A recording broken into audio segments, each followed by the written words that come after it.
Every day, thousands of people look in the mirror and criticize the person staring back at them. They call themselves lazy, ugly, weak, or not good enough. Most believe they're simply being honest with themselves. But psychologists have discovered something unsettling. The voice telling you those things may not actually be your own. It may be something your mind learned years ago and never realized it could question. Think about this. If a stranger followed you around all day saying you're going to fail, nobody really likes you, or you'll never be enough, you would probably recognize them as cruel. You might even tell them to leave. But when those exact same words come from inside your own mind, they often feel like the truth. Why? The answer begins much earlier than most people realize. For decades, psychologists assumed that self-hatred was simply the opposite of self-confidence. They believed that people hated themselves because they saw their flaws too clearly. But over time, researchers noticed something strange. Many people with intense self-hatred weren't seeing themselves accurately at all. They were judging themselves by standards they would never apply to anyone else.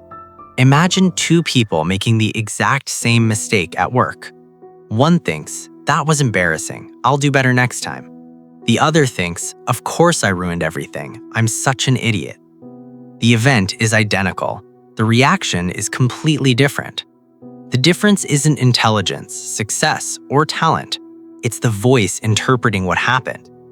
Psychologists often refer to this as the inner critic, but calling it a critic almost makes it sound helpful, as if it's trying to improve you.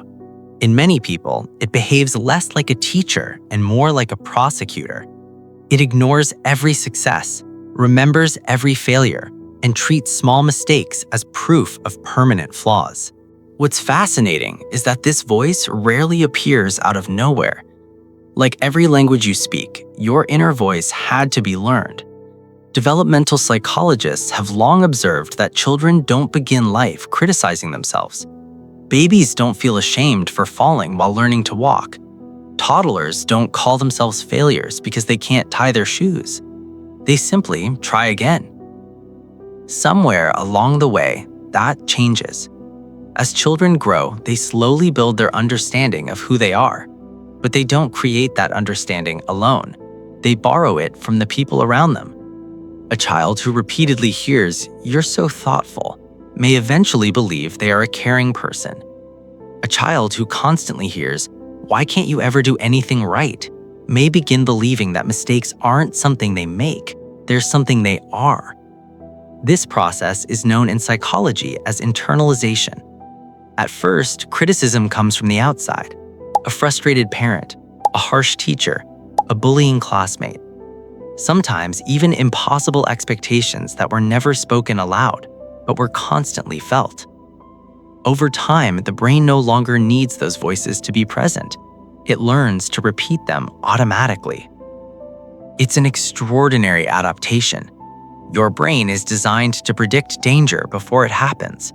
If criticism has been a regular part of your environment, your mind may begin criticizing you first, not because it enjoys hurting you, but because it believes anticipating rejection is safer than being surprised by it. In other words, what feels like self-hatred may have started as self-protection. And that's where the real paradox begins. Because the very voice trying to protect you can become the thing that hurts you the most. Psychologists have found that people with a harsh inner critic often believe that if they stop attacking themselves, they'll become lazy, arrogant, or irresponsible. They fear that kindness toward themselves means lowering their standards.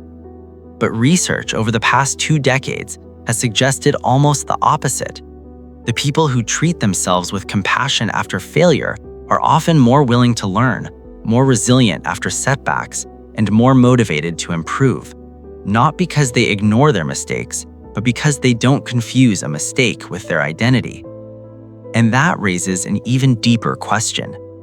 If the voice inside your head isn't always your own, who has been speaking all this time? To answer that question, psychologists had to look far beyond confidence and self-esteem. They had to understand how the brain constructs identity itself. One of the most influential ideas comes from something known as attachment theory. In the 1950s, psychologist Bowlby proposed that children don't simply learn how to relate to other people, they also learn how to relate to themselves. Every comforting hug, every harsh criticism, every moment of acceptance or rejection becomes part of an invisible blueprint that shapes the way they experience relationships for the rest of their lives. And one of those relationships is the one they have with themselves.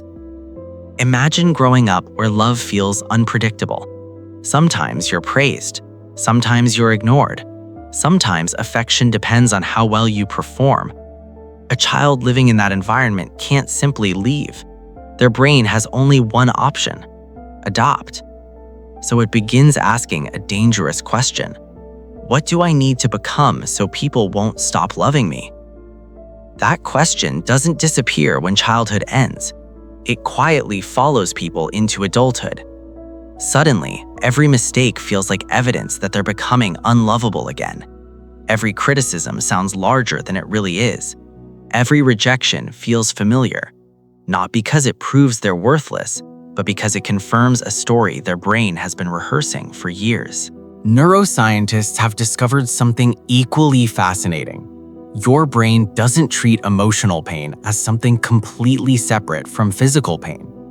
Brain imaging studies have shown that social rejection activates some of the same neural regions involved when people experience physical injury.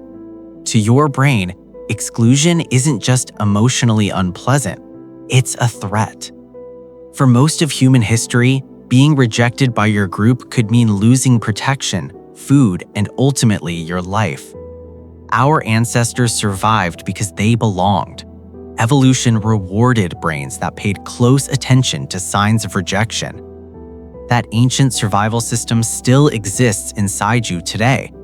The problem is that it sometimes becomes too good at its job. Instead of waiting for rejection to happen, it predicts it. Instead of noticing acceptance, it searches for evidence that you don't belong. Psychologists call this confirmation bias. Once your brain believes, "I'm not good enough," it begins collecting evidence to support that belief. A compliment? They're just being nice. A promotion? I probably got lucky. A successful project? Eventually, everyone will realize I'm a fraud. Meanwhile, one small mistake can outweigh 10 genuine achievements.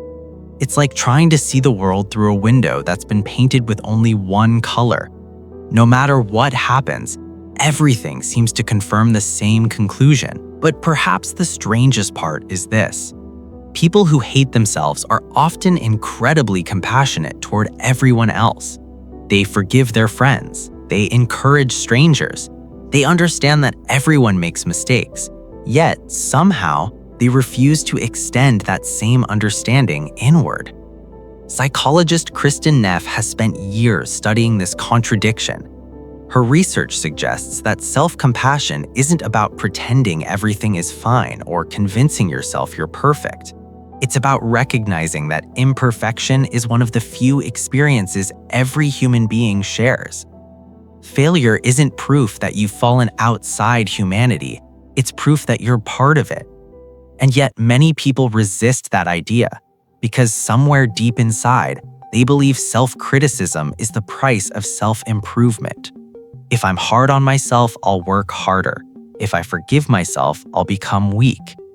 It's an understandable belief, but evidence tells a different story. Imagine coaching two athletes. One coach screams after every mistake, calling the athlete useless. The other points out the error, explains how to improve, and encourages another attempt. Which athlete do you think is more likely to keep improving over time? Now ask yourself something uncomfortable. Which coach sounds more like the voice inside your own head? Because the conversation you have with yourself isn't just background noise. Over months and years, it becomes the environment your mind lives in. And just like any environment, it shapes what can grow there. The tragedy is that many people spend decades trying to silence self-hatred by becoming more successful, more attractive, or more accomplished. But if the voice was never created by reality, reality alone can never make it disappear. It simply finds new reasons to continue speaking. And that's why the real solution doesn't begin with changing who you are. It begins with understanding why your mind became convinced that you needed an enemy living inside it in the first place. That question has become one of the most important subjects in modern psychology, because once researchers understood where self-hatred comes from, they began asking something even more interesting. Can the brain learn a different way? For a long time, many people believed personality was fixed. If you grew up with a harsh inner voice, that was simply who you were. But over the past few decades, neuroscience has painted a far more hopeful picture. Your brain is constantly changing. Every thought you repeat strengthens certain neural pathways. Every habit you practice makes some connections stronger while others gradually weaken. This ability is known as neuroplasticity, and it's one of the reasons human beings can continue learning throughout their entire lives. That means that the voice inside your head isn't carved into your brain like words into stone. It's more like a path through a forest. The more often you walk it, the easier it becomes to follow. But if you begin taking a different path, slowly, repeatedly, day after day, the old one begins to fade. Of course, this doesn't happen overnight. If someone has spent 20 years believing they're unworthy, one positive thought won't erase thousands of negative ones. The brain naturally returns to what's familiar, even when what's familiar is painful. That's why psychologists often say that healing isn't about winning one argument against your inner critic. It's about changing the relationship you have with it. Instead of asking, "Is this thought true?" they encourage a different question. Where did this thought come from? That small shift changes everything. Imagine hearing a voice say, "You're a failure." Years ago, you might have accepted it without hesitation. Now imagine responding with curiosity instead of obedience. Who taught me to believe that? Is this my opinion or someone else's? What evidence actually supports this? Suddenly, the thought loses some of its authority, not because it disappears, but because it is no longer the only voice in the room. Researchers who study self-compassion have found that people who learn to observe their thoughts rather than automatically believe them often experience lower levels of anxiety, depression, and shame over time. The goal isn't to eliminate negative thoughts completely. Every human mind produces them. The goal is to stop treating every thought as a fact. After all, your mind has one primary job. It isn't to make you happy, it's to keep you alive.